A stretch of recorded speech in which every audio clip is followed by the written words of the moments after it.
आपने कई बार शादी के खिलाफ बोला है। किसके? शादी शांति। शादी शादी दो लोगों को साथ रहना है, उसमें ये इतने सारे बाकी कहाँ से घुसे हुए हैं? और कोई ज्ञान रहा हो नहीं रहा हो, 18-19 की उम्र से इतना मुझे समझ में आ गया था कि सन इन लॉ जैसा तो कुछ हो ही नहीं सकता। एक तो हिंदुस्तान की बहुत बड़ी समस्या ये है कि यहाँ लड़का लड़की को छूना तो छोड़ दो, देखना भी नहीं पाता ठीक से अगर उसकी शादी ना कराए तो इसलिए जल्दबाजी रहती है, क्योंकि भीतर से तो सब कुछ गुलगुल गुल गुल गुल हो ही रहा है और उसको मिटाने का एक ही तरीका है कि अब एक्सट्रीम स्टेप ही ले लो, शादी ही करा दो। भाई इतना एक्सट्रीम क्यों लेना है, डेटिंग कर ले। स्वस्थ चित्त से एक लड़का एक लड़की आपस में बैठ के बात कर रहे हैं तो इसमें क्या बुराई है। ये देखिए, ये अनाचार को प्रोत्साहन दे रहा है। ऐसे तो सब लड़के लड़कियां आपस में विचार करेंगे। वेस्ट में देखा है टीनेज प्रेगनेंसी कितनी होती है। वेस्ट की बुराई बेटा सिर्फ वही लोग करते हैं हिंदुस्तान में जिन्हें वेस्ट वाले कभी वीजा नहीं देने वाले।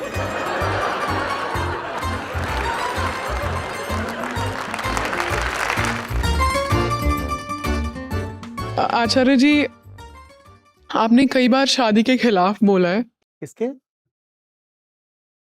शादी शांति। शादी शादी इनको लग रहा है मैंने सुना नहीं था पहली बार में।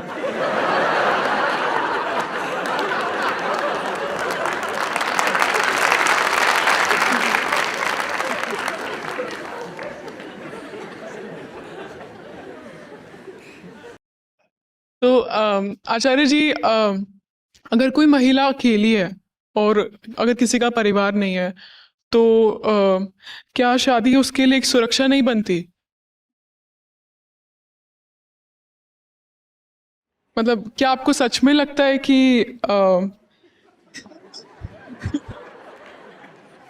कि समाज शादी के बिना टिक सकता है?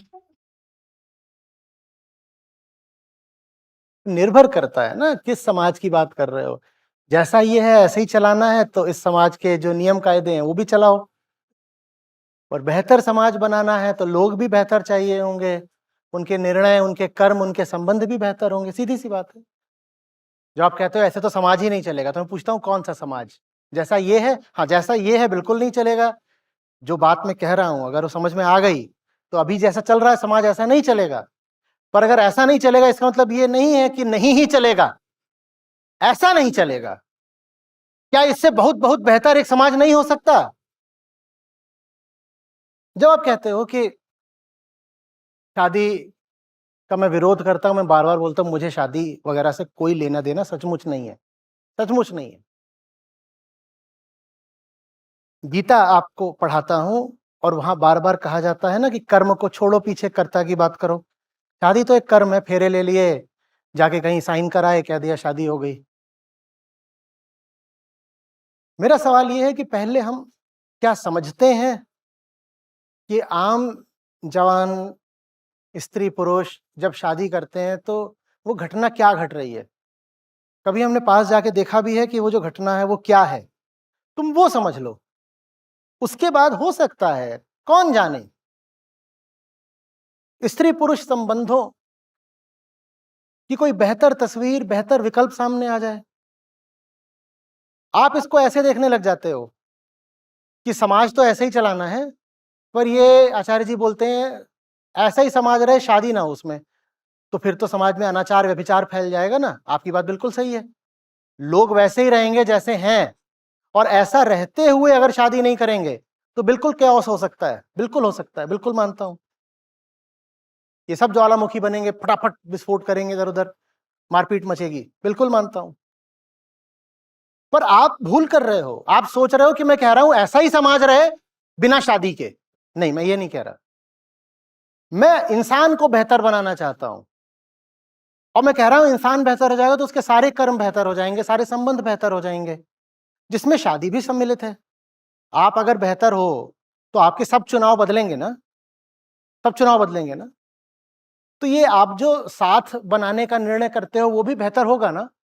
और अगर हर इंसान बेहतर हो रहा तो समाज अपने आप बेहतर हो गया ना। मैं ये कह रहा हूं आपसे, जो मैं कह रहा हूं उसके मूल में शादी और कोई विरोध नहीं है।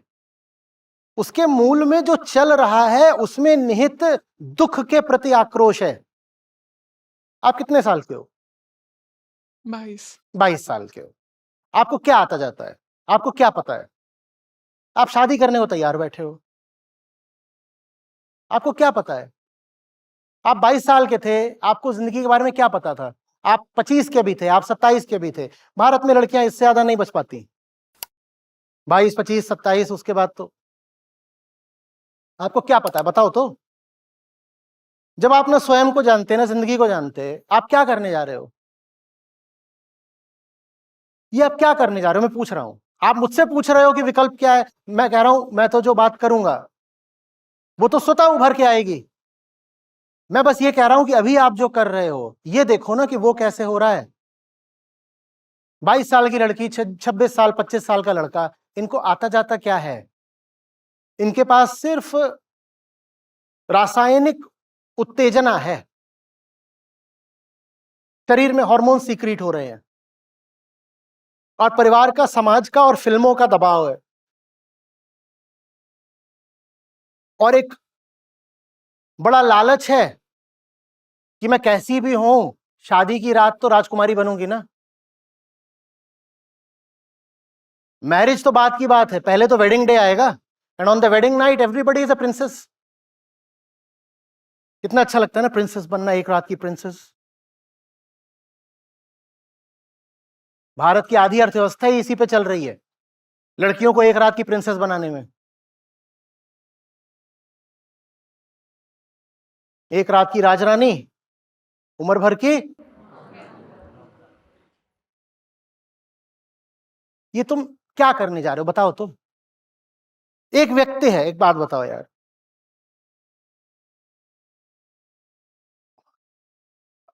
हॉस्टल में शेयरिंग पर रूम होता है ना, वहां भी हम गए थे, तो एक बिंदु पर आकर विकल्प दिया गया था कि भाई इसके साथ रहना भी है कि नहीं रहना है। जबकि जो शेयरिंग रूम होता है उसमें बीच में छोटा सा पार्टीशन भी कर देते हैं ताकि अपनी अपनी इधर इधर प्राइवेसी रहे। एक ही गेट होता है, एक ही गेट से एंटर करते हो, उसके बाद इसका इधर इसका, और वो 2-4 साल की बात होती है। तब भी वहां पर बहुत सतर्कता रखी जाती है कि मैं किसके साथ जा रहा हूं। आपकी जिंदगी में कोई अजनबी आएगा और आप कह रहे हो कि अब वो उम्र भर आपके साथ रहेगा, वो आपके बिस्तर पे घुस के सोएगा, वो आपके शरीर में घुस के सोएगा। आप, या तो आप पागल हो या मैं पागल हूं। मैं कल्पना में भी ये बात बर्दाश्त नहीं कर सकता। और आपसे कहा गया है कि एक ह्यूज एग्जिट बैरियर है, इतनी आसानी से तुम, एक बार संबंध बन गया तो उसको नलिफाई नहीं कर सकते, ठीक है ना। भारत में हर चीज के लिए हम एग्जिट बैरियर बहुत ऊंचे ऊंचे बनाते हैं। उदाहरण के लिए आप कोई कंपनी इनकॉर्पोरेट कर दो, कंपनी बनाना आसान है, कंपनी बंद करना बहुत मुश्किल है। 1000 तरीके के लॉज हैं, कंपनी नहीं बंद होती। वैसे इसको लेकर के दोनों जब मियां बीवी जाकर के अदालत के सामने बिल्कुल नाक माथा सब रगड़ देते हैं कि हम दोनों पूरी सहमति से बोल रहे हैं हमें तलाक लेने दो, तब जाकर के अदालत दोनों पे कृपा करती है, ओके ठीक है। उसने बीच में थोड़ा भी किसी ने कुछ ऊंच नीच कर दी, जरा सा आक्षेप कर दिया, आप 20 साल घूमती रहिए, आपको मिलेगा ही नहीं तलाक। और तलाक न जाने और कितनी चीजें जुड़ी होती हैं, बच्चों की कस्टडी कहां जाएगी, एलिमनी का क्या रहेगा, सब कुछ, प्रॉपर्टी, साझे बैंक अकाउंट हैं, साझी प्रॉपर्टीज हैं, इनका क्या होना है। आप इसमें प्रवेश करने जा रहे हो 22 साल की उम्र में, आप इतने बड़े झंझट में घुस रहे हो और आप कुछ नहीं जानते, आपको कोई समझ नहीं है, आपने जरा सी दुनिया नहीं देखी है, और आप इतनी बड़ी चीज जिंदगी में कानूनन तौर पर प्रविष्ट करा रहे हो। ये आप क्या करने जा रहे हो? और आपकी पूरी जिंदगी अब इसी की गुलाम हो जाएगी, ये आपकी जिंदगी का सेंटर बन जाना है। 25 के बाद, 30 के बाद आप और क्या करते हो मुझे बताओ? आपकी जिंदगी का सेंटर क्या होता है? यही तो। जिंदगी इसी काम के लिए है। बेहोशी में, अनजाने में रिश्ता बना लो और फिर उम्र भर उसकी खिदमत करो, और खासकर अगर महिला हो तो बच्चे पैदा हो जाएंगे, और फिर कहो अब मैं क्या कर सकती हूं, ये भी आ गया, ये भी आ गया, एक इधर भी है, मैं क्या कर सकती हूं। अरे तुमने ही कुछ करा होगा तभी ये सब है, तब का ही नहीं बोला मैं क्या कर सकती हूं। मैं रोज रोज इसका भोगता हूं, इसलिए जानता हूं ना। न जाने लाचारगी के कितने किस्से रोज मेरे पास आते हैं, रोज, और मुझे नहीं समझ में आता कि अब इनकी मदद कैसे करूं। अब कुछ नहीं कर पाता, मैं मना कर देता हूं। मैं कई बार तो ऐसा करता हूं, हाँ ठीक है जाइए, संतो ना देखे। एक समय था, आज से 10-15 साल पहले, मैं इन चीजों से लड़ना चाहता था, मुझे लगता था कुछ हो सकता था। आज मेरे पास सिर्फ बेबसी है, कुछ नहीं हो सकता। कुछ करना भी चाहो, उसकी मदद करना चाहो, वो स्वयं इस हालत में नहीं होती कि अब वो मदद स्वीकार भी कर सके।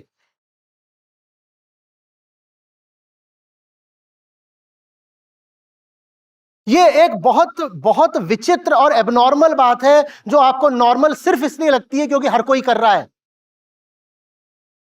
सिर्फ इसलिए आपको नॉर्मल लगती है। दोस्त आप आसानी से बना नहीं लेते, दोस्त बना भी लेते हो तो कई दोस्त 6 महीने, साल भर, 2 साल बाद छूट जाते हैं। आप ऐसे कैसे किसी के साथ जिंदगी भर के लिए बंध रहे हो, मुझे ये बताओ। आप क्या जानते हो, आप क्या समझते हो?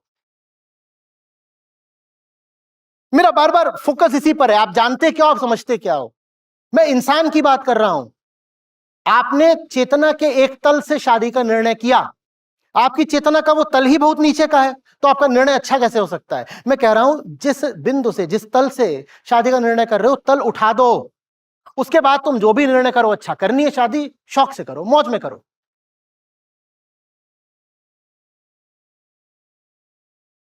कर दो शिक्षा व्यवस्था ऐसी कि मुझे भरोसा आ जाए कि 25 साल का होते होते हमारे लड़के लड़कियां भीतरी तौर पर बिल्कुल परिपक्व हो चुके हैं, उसके बाद वो करें शादी, अच्छी बात है। तुम नासमझ हो, तुम्हारी सारी शादियां, सारी गलतियां, सारे निर्णय सब नासमझी में हो रहे हैं, पर तुम्हें जल्दी बहुत पड़ी हुई है कि गांठ बांध लूं बस। बोले चूड़ियां, बोले घांगरा, हाय में हो गई तेरी साजना, क्या मुस्कुराहट छूटती है, हाय हाय हाय, मैं शर्म से लाल हुई।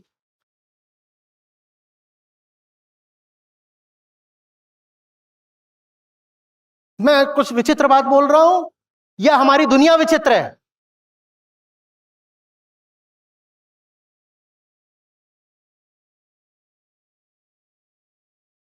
और जैसे ये दुनिया चल रही है, अगर ये दुनिया बिल्कुल ठीक है तो मैं पागल हूं, पर अगर मैं पागल हूं भी तो मुझे रहना है पागल, मुझे ऐसा तो बिल्कुल नहीं होना है। क्या कर रहे हो? 22 साल, एक तरह से तुम बोलते हो 22 साल का लड़का, 24 साल की लड़की, ऐसे ही बोलते हो ना।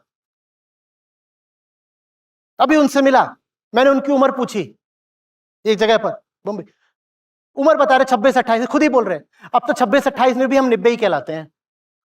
एक तरफ तो तुम्हारा ये है कि हम 26-28 के हो गए तब भी हम 90 हैं। 90 माने मतलब ऐसा ही, अभी टीनेज कैरेक्टरिस्टिक्स दिखाने वाला, लोक भाषा में उसका यही मतलब होता है, इमेच्योर। तो एक तरफ तो तुम ये कहते हो कि 26-28 के होके भी तुम अभी 30-30 साल वाले ऐसे रहते हैं जैसे बॉयश, गर्लिश। एक तरफ तो तुम 28-30 के भी हो के बॉयश और गर्लिश हो, दूसरी ओर तुम इतना बड़ा फैसला और इतना इरिवर्सिबल फैसला और इतने बड़े रेमिफिकेशंस वाला, परिणामों वाला फैसला तुम 22, 24, 25 में कर लेना चाहते हो। ये तुम, इसका मतलब बताओ। ये मत बोलोगे 25 में, 45 में करे, तेरे बुढ़े, ऐसे ही आता है। ये मत बताओ कि 25 में तो 45 में। मैं तुमसे कह रहा हूं, तुम जो कर रहे हो, तुम देखोगे तुम क्या कर रहे हो।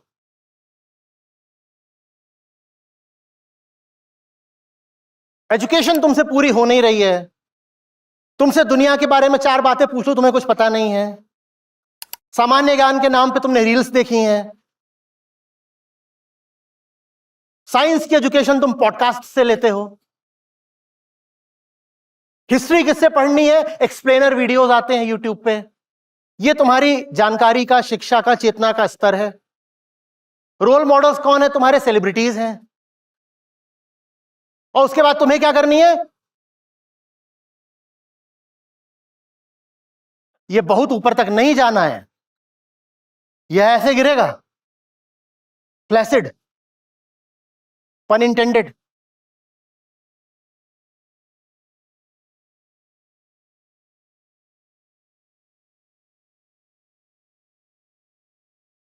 बाईस में तुम वही हो जो 12 में थी। 12 वाली बारबी आज भी खेलती हो? 12 में उम्र शादी कर दी गई होती तो 22 में कैसा लग रहा होता? तो 32 की क्या तुम वही रहोगे जो 22 में हो? अगर 12 वाली शादी 22 में अस्वीकार्य होती तो ये 22 वाली शादी 32 तक कैसे निभ जाएगी? बताओ, बताता हूं कैसे निभ जाएगी। अपना गला घोट घोट के निभती है। मुझे पता है आप में क्या तर्क आ रहे, ऐसे तो फिर क्या कभी करें ही नहीं।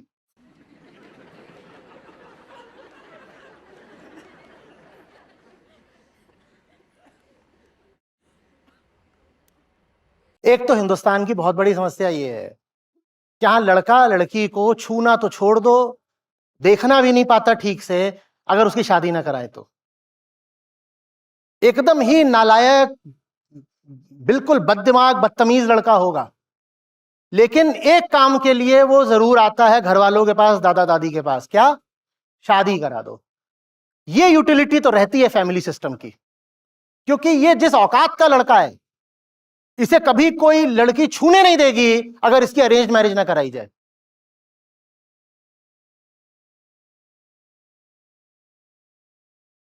तो इसलिए जल्दबाजी रहती है, क्योंकि भीतर से तो सब कुछ गुलगुल गुलगुल गुल हो ही रहा है, और उसको मिटाने का एक ही तरीका है कि अब एक्सट्रीम स्टेप ही ले लो, शादी ही करा दो।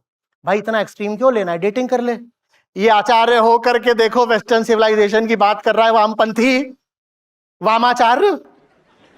ये विदेशियों का एजेंट है, जॉर्ज सोरोस से पैसे लेता है। ये भारतीय संस्कृति को तबाह करने के लिए प्लांट किया गया है। सुना तुमने अभी अभी इसने क्या बोला? डेटिंग।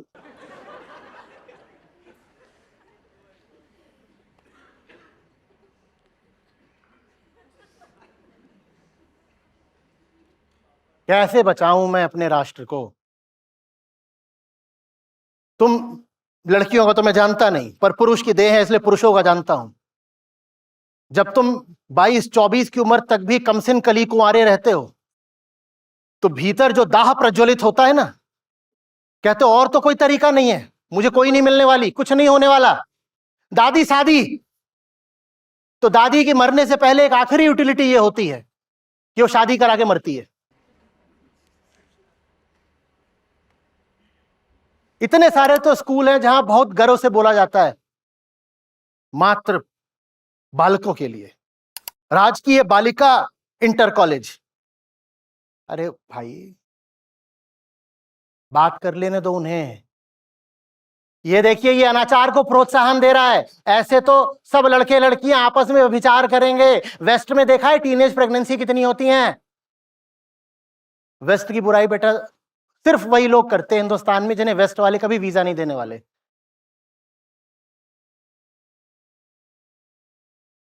ये जितने लोग बोल रहे होते हैं ना अमेरिका वेस्ट ये तो नरक की जगह है, ये सारे वही हैं जिनको कभी वेस्ट की जमीन पर पांव रखने की इजाजत नहीं मिलने वाली। इतने ये नालायक किस्म के लोग हैं, यही वेस्ट की बुराई करते रहते हैं।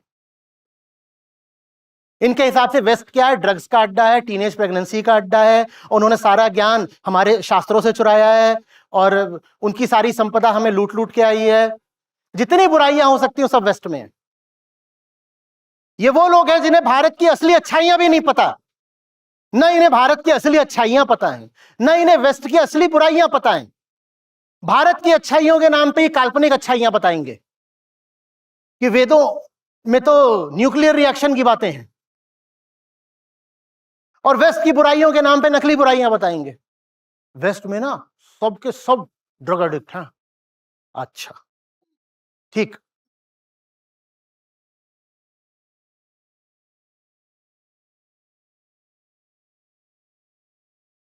स्वस्थ चित्त से एक लड़का एक लड़की आपस में बैठ के बात कर रहे हैं तो इसमें क्या बुराई है? उन्हें एक दूसरे को जानने दो, सहज संबंध विकसित होने दो। आगे चल करके वो हमेशा के लिए साथ रहने का निर्णय कर लेते हैं तो उस निर्णय को विवाह का नाम दे दो। विवाह में कोई बुराई नहीं है, पर वो निर्णय एकाएक नहीं आ सकता, क्योंकि आपने जो परिभाषा दी है शादी की वो बड़ी कड़ी परिभाषा है। इतनी कड़ी चीज में, इतनी बंधी चीज में किसी को ऐसे उठा के नहीं फेंका जा सकता। आ रही बात समझ में? एक और तो कहते हो no no no, I will not be an employ, I will be a freelancer. अच्छा, फ्रीलांसर क्यों होना है? क्योंकि मैं जो एक रेगुलर जॉब की बॉन्डेजेस होती हैं वो मैं बर्दाश्त नहीं करना चाहता। I want to work on my own terms. कभी इसके लिए काम करूं, कभी उसके लिए काम करूंगा। अच्छा, okay, so can you start working for me as a freelancer? No no no, not right now, after 1 month. क्यों? मैं शादी करने जा रहा है। तू जॉब में बंधना स्वीकार नहीं कर रहा है, पर जिंदगी भर में एक व्यक्ति के साथ बंधना स्वीकार कर रहा है। तो ये दिखाई नहीं दे रहा तू क्या कर रहा है? और उम्र है तेरी 24।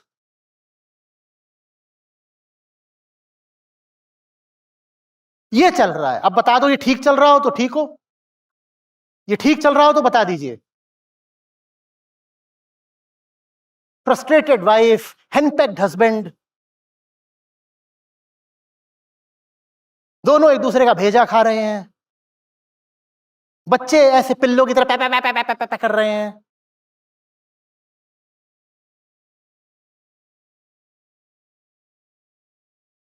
हम झुन्नू धनिया के ही चुटकुले क्यों बनाते हैं? कभी सोचा आपने इसके पीछे का मनोविज्ञान क्या है? क्योंकि हमें पता है ये चीज ही चुटकुले की है। सबसे ज्यादा चुटकुले हस्बैंड वाइफ के ही तो होते हैं। वाइफ टू हस्बैंड, सुनो सब्जी ले आना, हस्बैंड टू वाइफ, हा हा हा, चुटकुला। क्योंकि इनका रिश्ता ही चुटकुला है, कुछ भी करो चुटकुला ही है। चुटकुले का मतलब होता है कुछ विसंगत है, कुछ बेमेल है, कुछ एब्सर्ड है।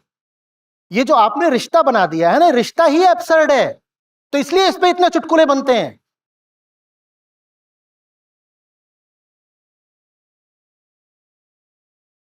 नहीं, पर वो फिर वो सेक्सुअल नीड्स भी तो होती हैं। इंसान हो, जानवर नहीं हो, सही परवरिश हो, सही शिक्षा हो, तो आदमी को पता होता है कि अपने शरीर को कैसे कैरी करना है। आपको क्यों डर लग रहा है कि अगर लड़के लड़कियों को आजादी दे देंगे तो हर गली नुक्कड़ चौराहे पर ऑर्जी चल रही होगी? ये सब संस्कृतिवादियों का सबसे बड़ा डर यही है कि अगर मैंने लड़की को आजादी दे दी, फिर ये ऐसे आंख बंद करते हैं और अपनी बेटी बहन वगैरह की कल्पना करते हैं कि वो घर के बाहर सड़क पर नंगी लेटी हुई संभोग कर रही है, और ये बिल्कुल ऐसा मार दो इस आचार्य को। ऐसा नहीं होने वाला है। मैंने अपने मरने की बात नहीं कर रहा, मैं आपकी बेटी की बात कर रहा हूं। वो ऐसा नहीं करने वाली, क्योंकि हम जानवर नहीं हैं, हम मनुष्य हैं।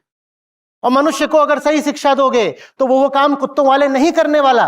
बहुतों को लगता है कि अगर ये सब हटा दिए नियम कायदे तो इंसान तो कुत्ता बिल्ली बन जाएगा। नहीं बनेगा। तुम्हें क्या मनुष्यता में भरोसा नहीं है? हमारे पास जब उच्चतम हो पाने की संभावना है तो तुम्हें क्यों डर लग रहा है कि हम कुत्ता बिल्ली बन जाएंगे? क्यों डर लग रहा है? शिक्षा दो ना उन्हें कि वो अपनी चेतना को बढ़ा पाए। उसी चेतना के बढ़ने से कृष्ण कहते हैं कि जो नहीं होना चाहिए फिर नहीं होता। संन्यास, संयम सब आ जाते हैं जब आत्मज्ञान आ जाता है ना? तो तुम्हें क्यों लग रहा है कि लड़के लड़कियां बिल्कुल वाहियात हो जाएंगे, पागल हो जाएंगे, हर जगह बस सेक्सुअल वायलेंस चल रहा होगा, ये वो, यही कल्पना रहती है। नहीं होता ऐसा बाबा, नहीं होता, नहीं होगा।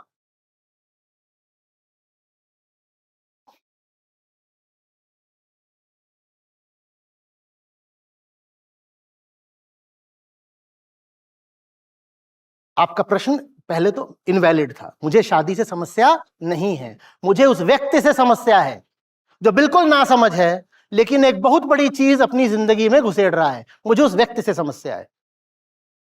बंदा समझदार हो तो शादी करे ना करे, हम होते कौन है आपत्ति करने वाले? मुझे बंदे की नासमझी से समस्या है।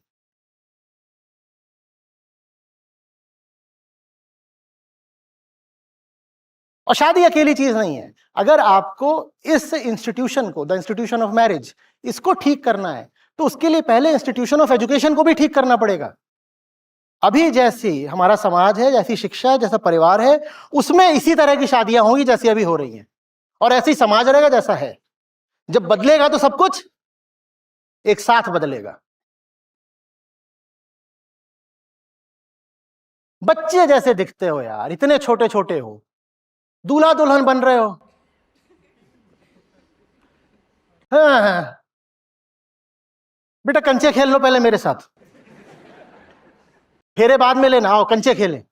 कई तो उसमें सचमुच ऐसे होते हैं कि वहां बैठे हो अग्नि के सामने, उनको बोलो पोकेमोन, तो सच में उठ के आ जाएगा।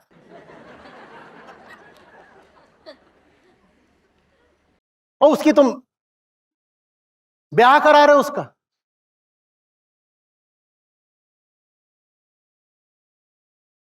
बाल विवाह कोई खत्म थोड़ी हो गए हैं। बाल विवाह हम मानते हैं कि 8-10 साल का हो, 12 का हो, तभी कर दिया तो बाल विवाह है। अरे अंदर से तो तुम अभी भी 8 ही साल के हो, चाहे उम्र 12 से 26 की है, सब बाल विवाह करते हैं। सबको सजा होनी चाहिए।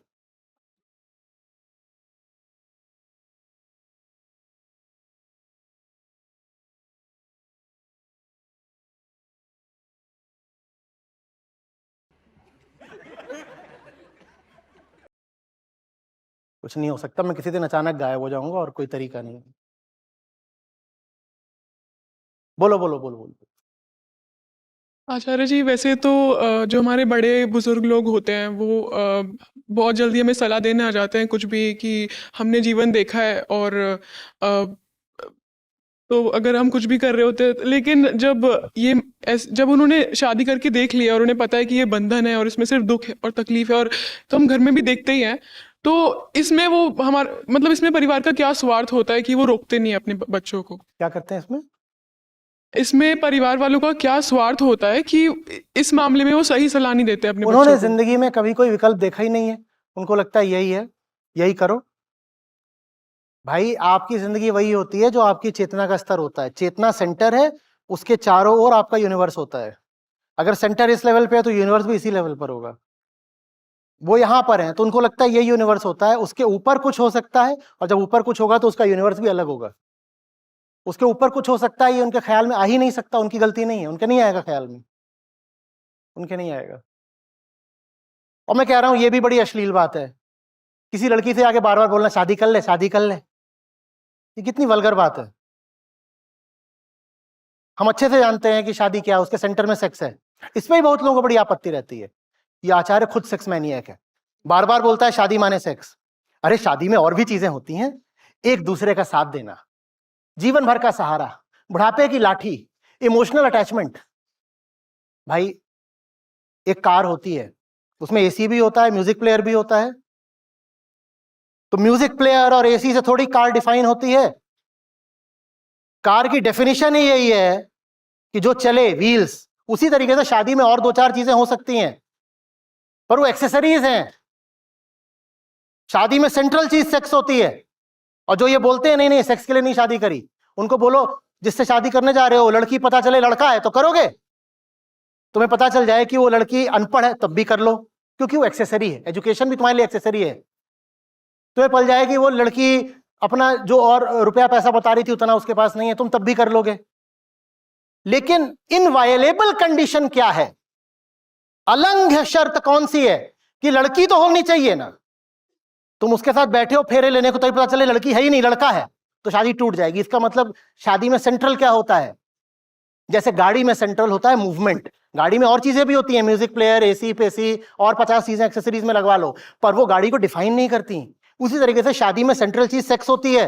तो मैं कह रहा हूं ये वल्गर है किसी से बार बार पूछना शादी कब कर रहे हो। It is equivalent to asking तुम सेक्स कब कर रहे हो। क्यों पूछ रहे हो?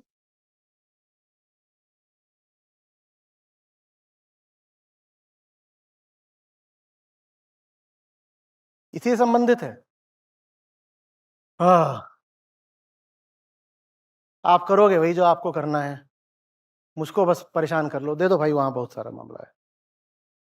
नमस्ते आचार्य जी।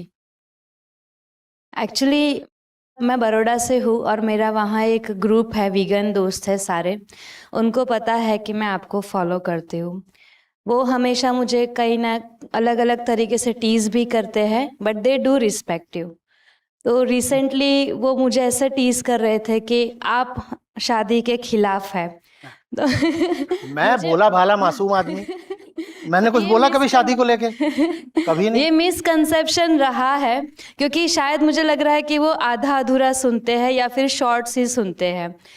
तो मैंने एज यूजुअल मैंने एज अ प्रोटेक्टर मैंने आके बोला है कि ऐसा कुछ है नहीं।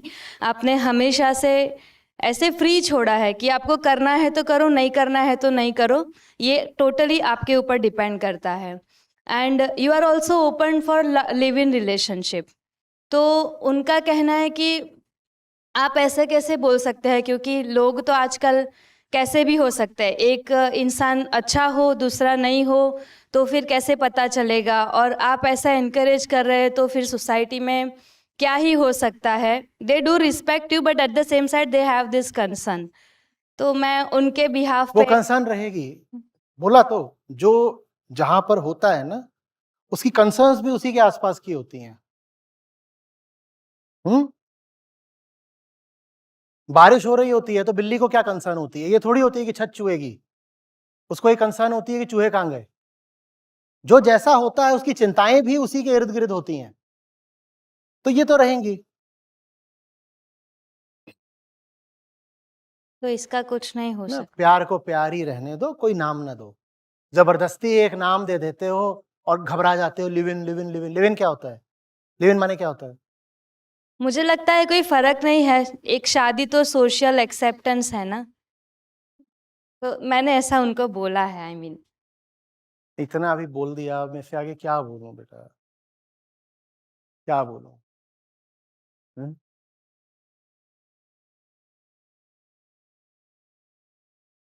दो लोग अपनी ऊंचाई से, अपनी समझदारी से, दो मनुष्य संबंधित हैं, इसमें कोई तीसरा क्यों मुंह डाल रहा है? तुम्हारा लोकस स्टैंडाई क्या है? Who the hell are you? हाँ, तुम आके ये कह सकते हो कि उसके साथ साथ मैं भी तुमसे किसी रूप में संबंधित होना चाहता हूं, वो समझ में आता है। पर इस रिश्ते को निर्धारित करने वाले या इस पे आपत्ति करने वाले तुम कौन होते हो? फ्रीडम हमें इतना डराती क्यों है? और मैं उच्छृंखलता, उद्दंडता, उपद्रव की बात नहीं कर रहा हूं, मैं उस स्वतंत्रता की बात कर रहा हूं जो समझदारी के साथ आती है। पर हमें समझदारी नहीं चाहिए, समझदारी हमें डराती है। तो समझदारी का जो पुरस्कार मिलता है, हम उस पुरस्कार से भी वंचित रह जाने को तैयार रहते हैं। समझदारी के साथ क्या आती है? स्वतंत्रता। लेकिन समझदारी अहंकार के लिए खतरनाक होती है। तो हम कहते हैं स्वतंत्रता भले ना मिले पर समझदार तो नहीं बनूंगा। मैं स्वतंत्रता को बेच खाने को तैयार हूं, पर समझ से बहुत घबराता हूं। समझ खतरनाक है। हम कैसे लोग हैं, क्या बोलूं?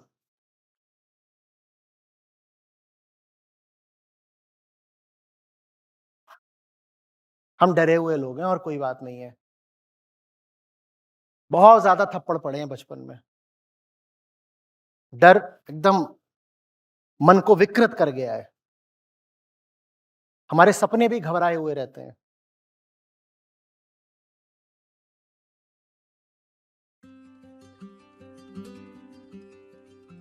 तो मेरा नाम संदीप गुप्ता है, मैं मुंबई से हूँ। आचार्य जी से जुड़े हुए मुझे लगभग 4 से 5 साल हो गए। 2019 में मुझे यूट्यूब के द्वारा मुझे आचार्य जी के बारे में पता चला और वहाँ पे मैंने अपनी ज़िंदगी देखी और मैंने कंपेयर किया कि मैं कैसे बहुत भटका हुआ हूँ, डर है, स्वार्थ है। और आचार्य जी आए जैसे ही मेरे जीवन में यूट्यूब के द्वारा, फिर धीरे धीरे और जिज्ञासा बढ़ने लगी मेरी, और फिर मैं भगवद गीता सेशन से जुड़ने लगा और आज यहाँ पे आया हूँ। आज मैंने बुक्स लिए हैं भगवद गीता के 2, काफ़ी अच्छे हैं आचार्य जी के, और मैं सबको बोलूँगा, पूरे भारतवर्ष को, कि सब लोग आचार्य जी को सुने और प्रकृति और आत्मा को जाने और अपना जीवन समृद्ध बनाए। धन्यवाद।